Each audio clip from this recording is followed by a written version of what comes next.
আপনার শরীরে যদি, আপনার হাতে যদি স্বর্ণের আংটি থাকে, আত্মীয় স্বজন দৌড়ে আসবে, স্বর্ণের আংটিগুলো আগে খুলে নেবে, আগে তারা খুলবে, দামি পোশাকগুলো খুলবে। আপনি কথা বলতে পারবেন না, আমার শরীর থেকে কেন পোশাক খুলছ?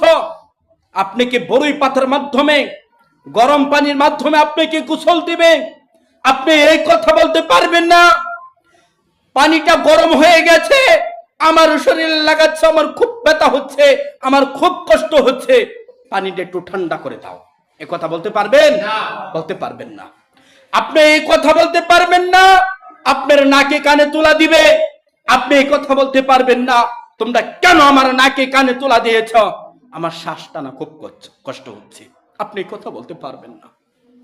আপনি কি গোসল দেওয়ার পর সাদা কাপড়ের মাধ্যমে আপনাকে 3 জায়গায় বান দিবে, আপনি এই কথা বলতে পারবেন না, আমার জন্য মুখটা খুলে রাখো, কারণ আমার শ্বাস নিতে কষ্ট হচ্ছে।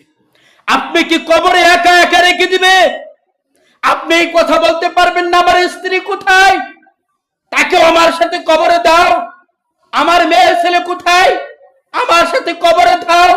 আমি আমার মেয়ের জন্য, আমি আমার ছেলের জন্য, স্ত্রীর জন্য গাড়ি বাড়ি করলাম, ওটা কোথায়, ওইগুলা কোথায়, সব আমার সাথে দাও। আপনি এই কথা বলতে পারবেন না। শুধু শুধু আপনি 3.5 হাত জায়গা আপনার জন্য মানুষ রাখবে। আরে 3.5 হাত জায়গা তো আপনার জন্য রাখবে, আবার আপনার কবরের উপরে কিছুদিন পর আরেকজনকে কবর দিবে। আপনি যেন আব্দুল্লাহ ছিলেন দুনিয়াতে, আব্দুল গফফার যেন ছিলেন, আপনাকে সবাই বলে যাবে, সবাই বলে যাবে। আপনার ছেলে তো আপনার দুনিয়ার মধ্যে থাকার অবস্থায় খালি গুসা মারে, দেখবার পারেন। আর আপনি মরে গেলে আপনার জন্য কি দোয়া করব, এটা আপনি ভালো করে জানেন। জীবিত থাকার অবস্থায় আমল কিছু করে যান ভাই। জানি না আপনার ইবাদতের মাধ্যমে, সিয়ামের মাধ্যমে আপনি কি আপনার গুনাহ মাফ করতে পারলেন কিনা। আল্লাহ আমাদেরকে সবাইকে মাফ করে দেব, আল্লাহুম্মা আমিন।